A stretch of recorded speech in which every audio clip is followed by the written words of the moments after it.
So Linda, thank you very much for coming along to do this little course with us. I was just saying to Linda, like the reason I reached out to her was just hearing her speak at the conference. Just, I can't even remember anything you said, Linda. I don't mean to be rude, but I can't remember anything you said.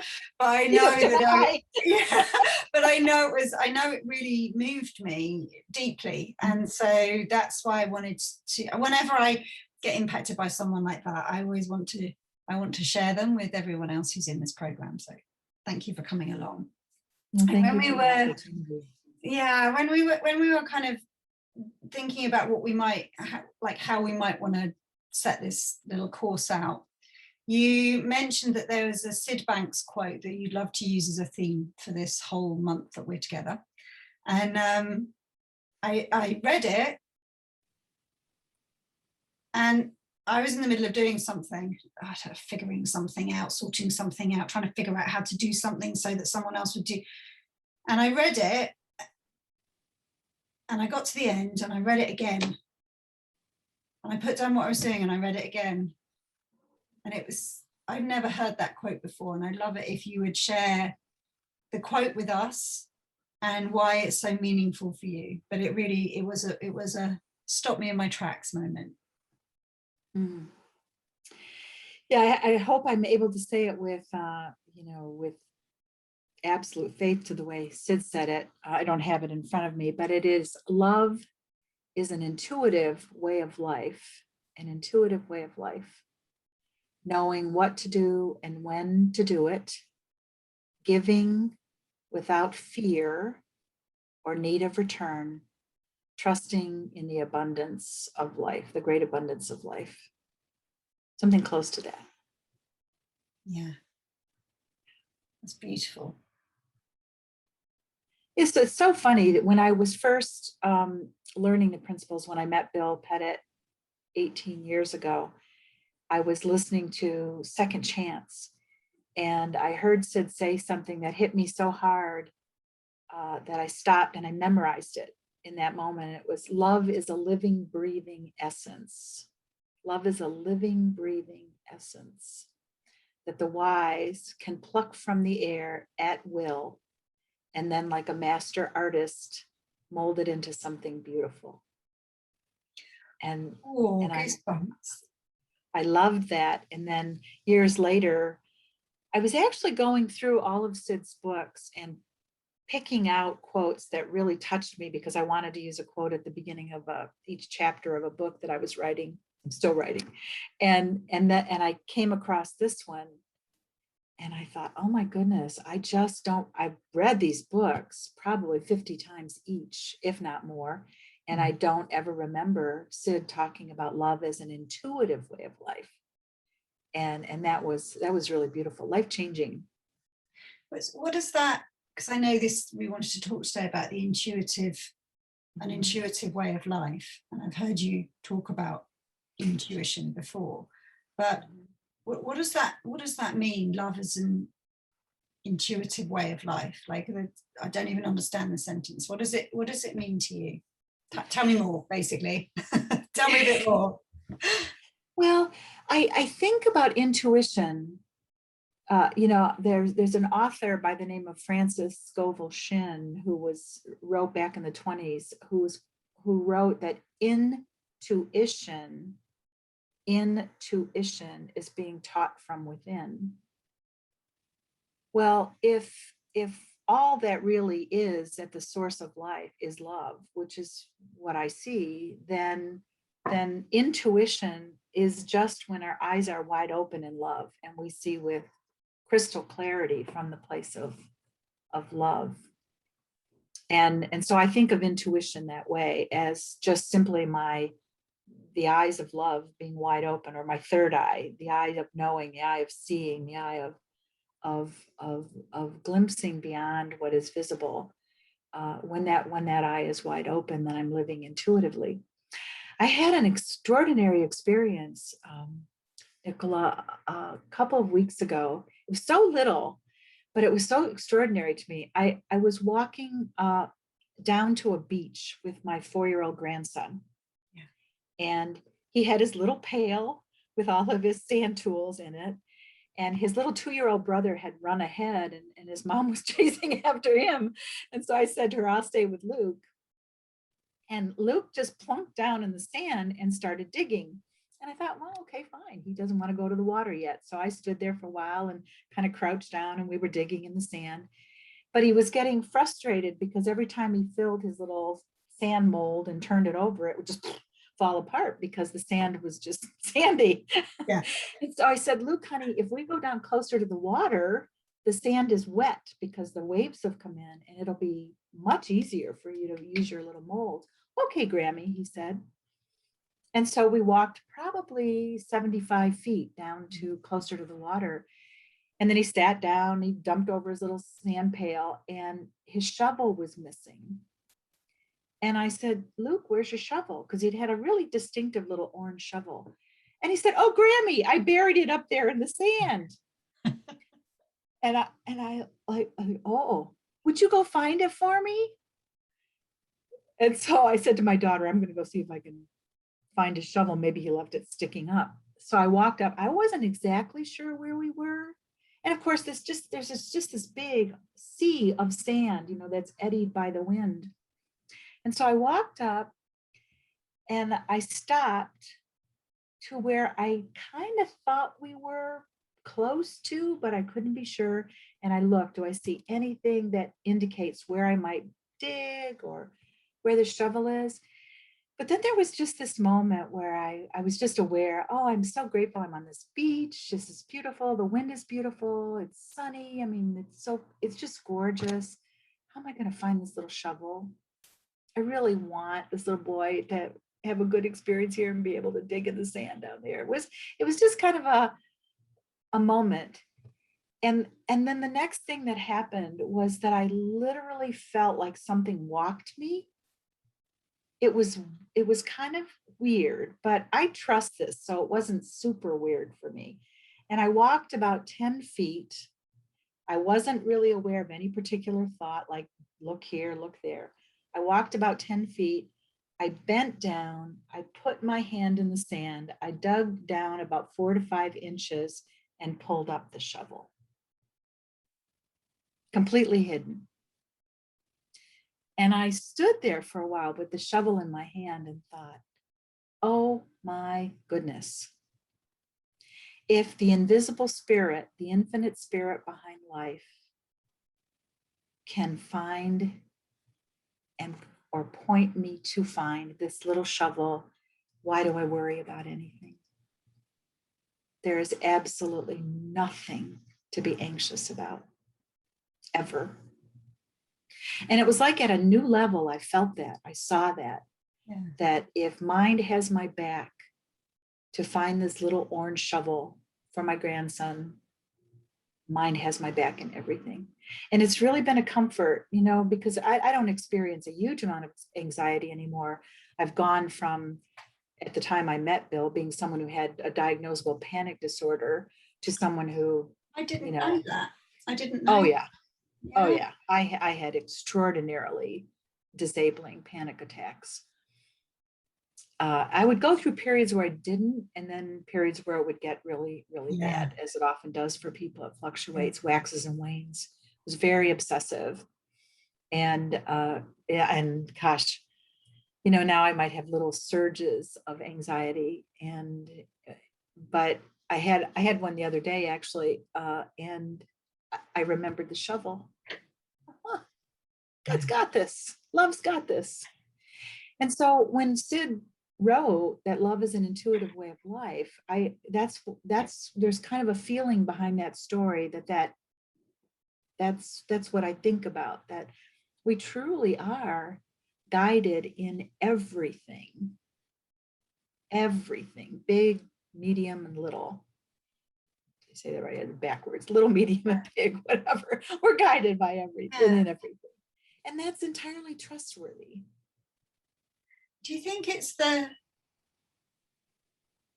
just we've never panic and stress and worry are just a result of never having realized that fact? Yeah, and what I think the other thing is what I think of as the great attribution error, that we attribute what we experience to outside things, and not to that we're momentarily using the power of thought in a way that we're obscuring the love and the guidance, the mind that's coming through constantly every single nanosecond from within us. I even was thinking, I've often kind of thought to myself that when I'm near the ocean, I'm especially intuitive. I've had that thought all my life, right? Yeah. So when I get near the ocean, I tend to feel like I'm in this flow of intuition, and I have incredibly intuitive dreams, premonitional dreams. It's really interesting. Yeah. And it never occurred to me until this last week that it's not the ocean. It's, yes, the ocean is very powerful, and it's so magnificent and beautiful, and just, oh my gosh, I could wax on about it, 'cause it's just, it makes me so aware of my littleness, Yeah. and how I'm part of something that's so much greater and grander. But it's the feeling that I'm in when I'm there. Yeah. It's the awareness of that's what courts the intuition. It's Yeah. that beautiful feeling. That's why I live landlocked in Phoenix. I live on the dang desert. Good thing it doesn't only ever show up when you're at the beach then, right? Otherwise you're done for the rest of the year. Yeah, I'd be really screwed. Yeah, exactly. But it's so funny, isn't it? Because it's just like when you walk around with a misunderstanding, you have no idea that there's a misunderstanding. You're totally blind to it until you insightfully see it.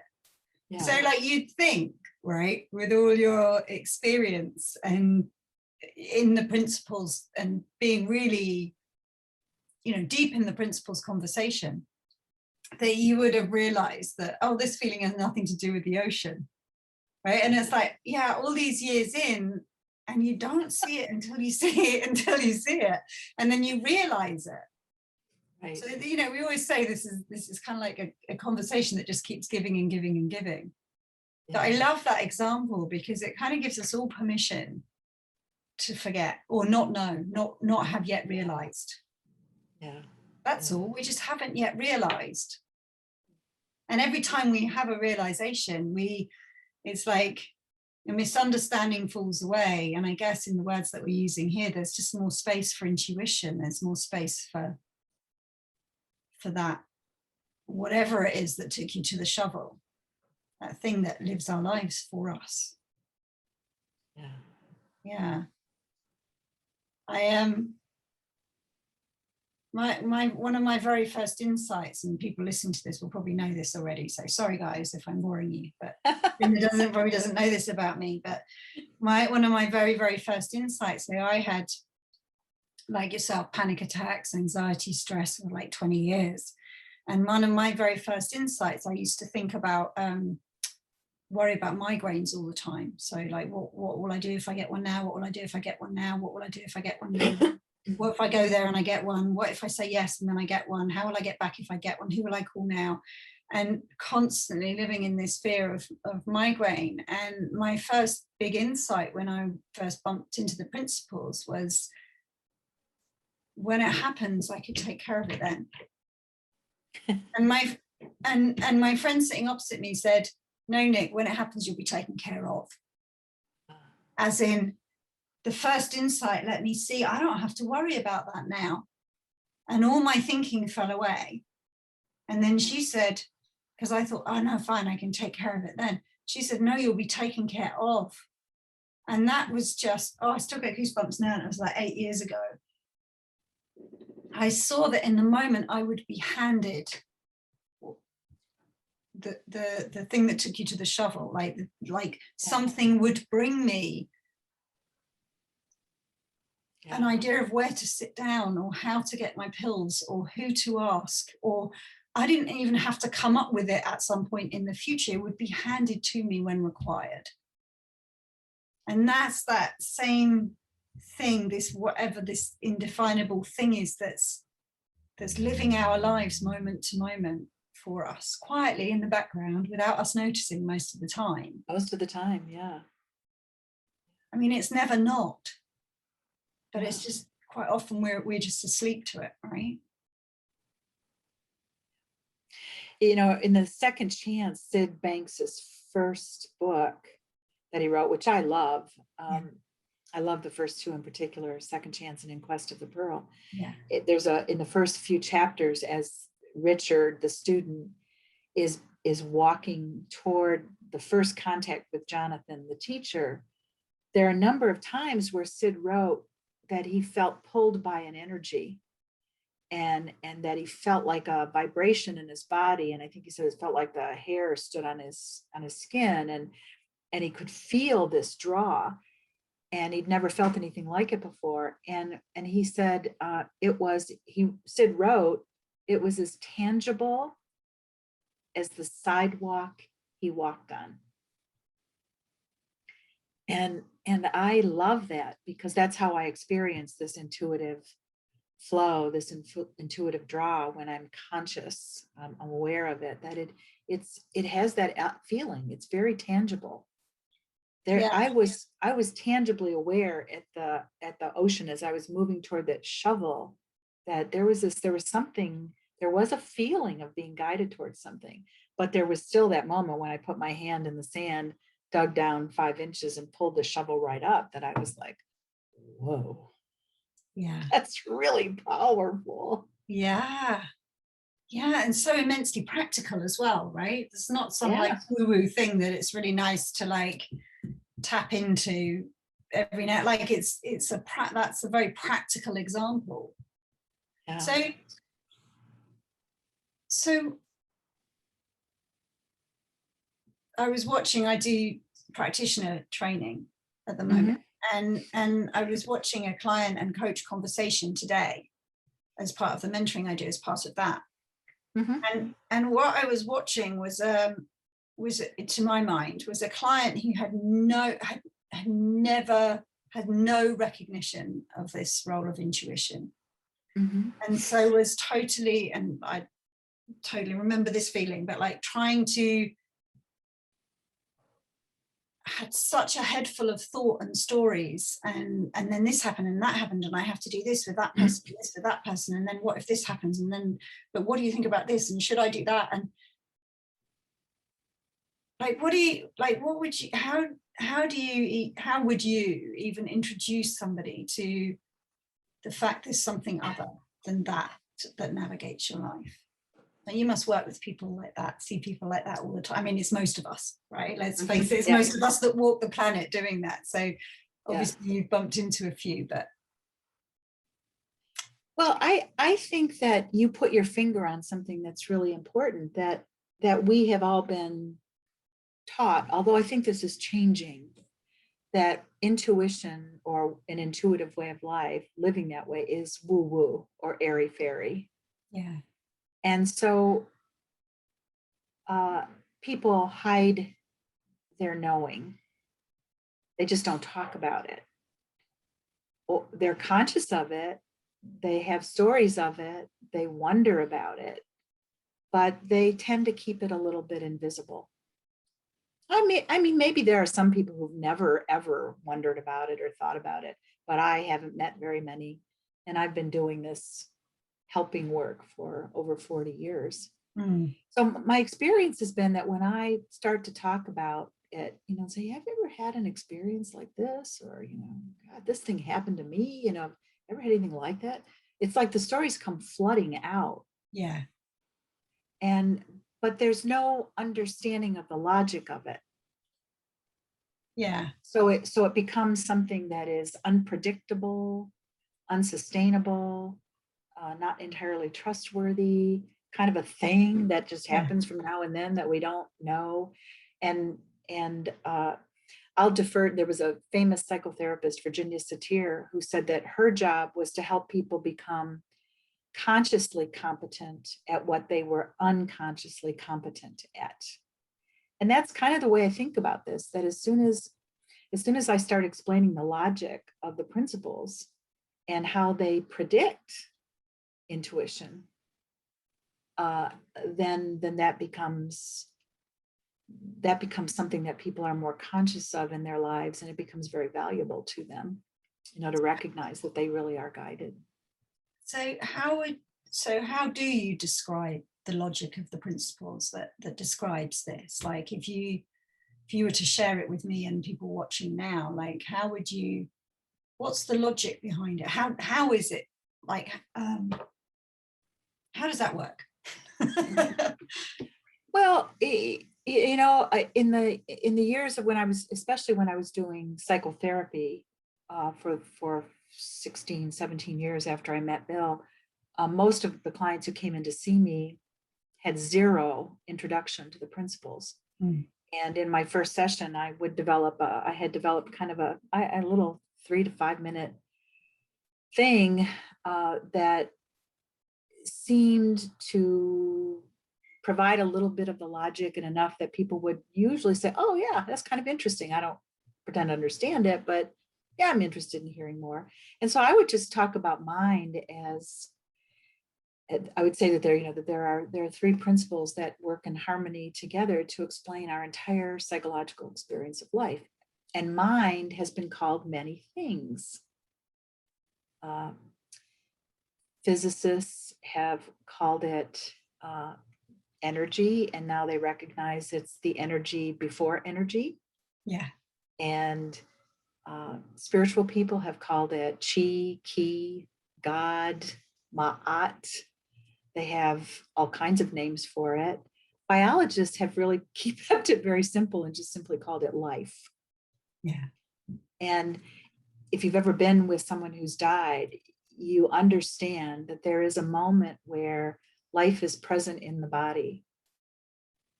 The spirit is present in the body, and then it isn't. Right. And what's left behind is just an inanimate home. Yeah. That no longer works, no longer functions, and will begin to deteriorate instantaneously. But that beautiful essence that kept it growing to the point that it left is not there anymore. Now, everyone knows that. And I would just say that's what mind is, whatever that is. It's ineffable. We can't know it completely, but we can touch it. And it's the source of everything. And it takes form in a lot of different ways. It takes form in our bodies, it takes form in plants, it takes form in the chairs that we're sitting on. And one of the ways that we've never understood that it takes form, but we now understand, is in thought. Right. Thought is a form. Yeah. It's a way that energy takes form. And the gift of life itself is consciousness, where we are able to experience both what we see in nature, but also what is invisible to us, the spiritual side of life. And so my work with people my work with you, if I was talking to you, would be, we're going to really spend some time thinking about what is the nature of this beautiful mind, and what is the nature of thought? How does it work? And what is the nature of consciousness, awareness? And once you see even a littlest bit of the nature of that, suddenly a lot about life begins to make more sense. And over time, for most people, it makes more and more sense. Yeah. And that's the way it's worked for me. And as life has made sense through my understanding of the principles, the outcome for me has been that I experience very little depression, very little anxiety. And the upset that I do experience, the lack of ease that I do experience, tends to be fairly fleeting. Yeah. It comes and it goes pretty quickly. And usually that's enough that people say, oh, that's kind of interesting. Yeah. I know what life is. I know what life is. I know what thought is. Yeah. And I know I'm conscious. Yeah. So tell me more. Yeah. Yeah, I love that. Such a simple way. I love the simplicity behind that description. And so you have that beautiful description of the logic, have the examples that we can all think of where we just knew what to do, or we trusted our gut, or we didn't trust our gut. We know what you mean by intuition. Yeah. how do you connect those two? You have an explanation of the principles, you have this explanation of this knowing, oh yeah, no, I remember that. I know what you mean. How are the two connected? Mhm. How is help me a little bit. So how How, are how is that description of the logic of the principles and how they work? okay. And then this experience I have of intuition. Like, what's the connection between the two? Yeah, well, to me, when I use the word intuition, and I'm describing this to people as I'm talking to them, that intuition is synonymous to me with mind Right. or with love. They're just, or wisdom. They're four words that describe exactly the same thing. So, like, if I might share the example of the shovel, Yeah. and say, in that moment, my mind was really quiet. I wasn't doing what we human beings tend to do in situations like that. Now, where was I? How far was I from that plant? I wonder if I was 6 or 10 feet from the end of that boardwalk. Could I can I imagine where he was? I wasn't doing that. I know not to do that. Yeah. I know that my intellect will want to do that because it has been conditioned to believe that that's how problems are solved. But I know that's not the answer. I know that if I can stay in a feeling, and I was very aware, conscious of the fact of being in a beautiful feeling in that moment, I was very much in a loving place. I love my little 4-year-old grandson to the moon and Yeah. back and then some. And I just really wanted, if I could, to be in service to him and help him find that shovel. And I was just filled with that love of him and love of the moment with him, and just waited in the unknown. I probably stood there for maybe a full minute, Yeah. just sort of like looking, and then I felt it, like this, this feeling almost of my body being guided, and I walked and then reached directly down and pulled the shovel up. And that's the way the principles work, right? That mind, divine thought, and divine consciousness are giving me, in a way that I can't fully appreciate rationally, the information to follow, to solve what is in front of me in that moment. To just trust the unknown. Yeah. And as it is with shovels, so it is with everything in life. Yeah. You can live your whole life like that. So I often tell people, often talk about one other moment where, when I was really panicked, after my first husband died in an automobile accident on Christmas Eve in 1999, I had a period where the panic was particularly bad, and I actually took some medication for it. And this was way before I was introduced to the principles. And then about 6 months or so, maybe a little longer, after my husband's death, my daughter, who was just a new driver, was in a terrible car accident. And that really catapulted me into a dark place. It's like life is going to keep blindsiding me with these terrible experiences. Now, thank God she wasn't hurt. The car was completely demolished, but she wasn't hurt. And a well-meaning friend, I was so panicked, I couldn't sleep. I went for so long without any decent sleep, and even medication wasn't helping with sleep. And a dear friend of mine said, Linda, you're a really spiritual person. I want you to put the 4 archangels around the edges of your bed tonight. I didn't even know the names of the 4 archangels, but she told me. Yeah. And so that night, I laid down in bed and I was quivering with fear, nauseated, feeling like I was going to have a night of incredible panic. And I thought, okay. And I prayed and I said, okay, Michael, you stand here. Raphael, you stand here. And I went through the whole series, and I fell instantly asleep. And I thought, oh, that worked, right? And the archangels must have really come and answered my prayers. Yeah. Well, maybe they did. Yeah. I don't know that piece. Yeah. But what I saw later, the logic of the principles was that I let go of my anxious thought Yeah.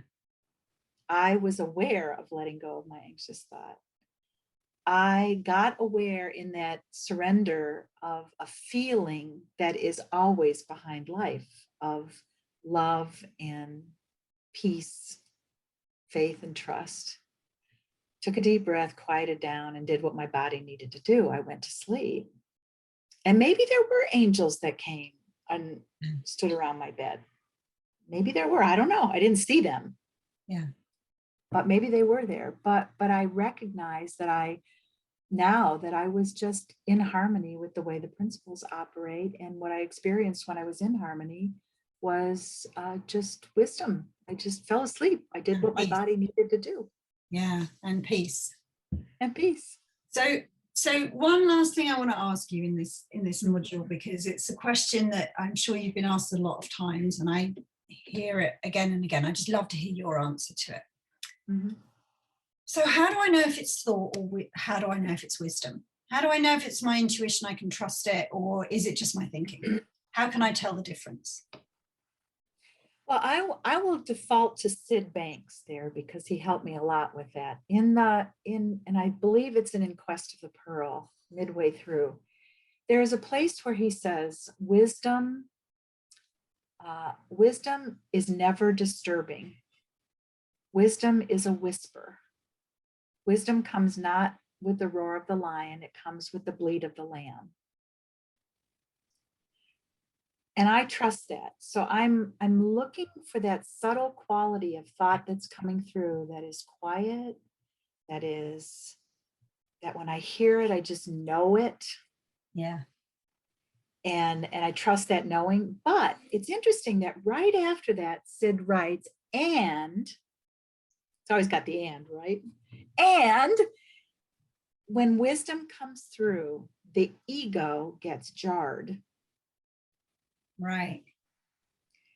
And depending upon the degree of the wisdom, sometimes the ego gets really jarred, because it really senses, oh, if I'm going to follow that, I'm going to experience some disruption. Right. Yes. I might have to give some things up. Things may sort of fall apart a little bit on me. I mean, we know that. We know that sometimes when we hear wisdom, following it requires courage. Yeah. And so I think that's what trips people up is that sometimes right after wisdom comes through, the ego's been jarred. And that's a thing that I think even I sometimes still wrestle with. Oh, I'm really stirred up. But I know that wisdom never stirs me up. It's only the ego that stirs me up. So you might get something that comes through quietly, like, I don't know, like for example, for me, right, I just felt this pull into the garden to grow flowers, right? Yeah. And my mind goes, what are you doing? That's not what you do. Like, you will never make a success of that. Like, what are you doing? You shouldn't be doing. Put it down. Yeah. And it's kind of like that, right? So it's like, oh, someone asks you to do a presentation, right? And your heart says yes, and then your mind goes, no, I don't think so. And you're like, should I do it? Should I not do it? Is it thought? Is it wisdom? Is my wisdom telling me not to do it, that I shouldn't do it? Or is it my, and we get all up and confused, but that's kind of what you mean, isn't it? The noisy bit is the ego that's scared. Yeah. And the quiet, yeah, I'd like to do that, is the wisdom. Yeah, exactly. Yeah, I that's exactly what I experience anyway. And like you, I find it really helpful when I'm aware of being stirred up. What exactly was the wisdom that came through? What was that still small voice? Yeah. Within? What did I hear that might have just kind of provoked a little judgment? Yeah, it's catching wise to that stirred up feeling, is being, oh, this is just what happens often, hand in hand with the arrival of wisdom. That's good. Yeah. That means there must have been the wisdom that arrived, right? They get more interested in what the wisdom was rather than the blah blah of the shouty mind, right? Yeah. Yeah. Oh, cool. No, I have not heard that answer to the question, but it makes perfect sense. Cool. Yeah. So I think we'll wrap it up for this module. Okay. All right. And then I know next time we're going to talk a little bit about the nature of love. So we'll come back Okay. and do that Yeah. in the next module. Thank you, Linda. This has been really fun. Thank you.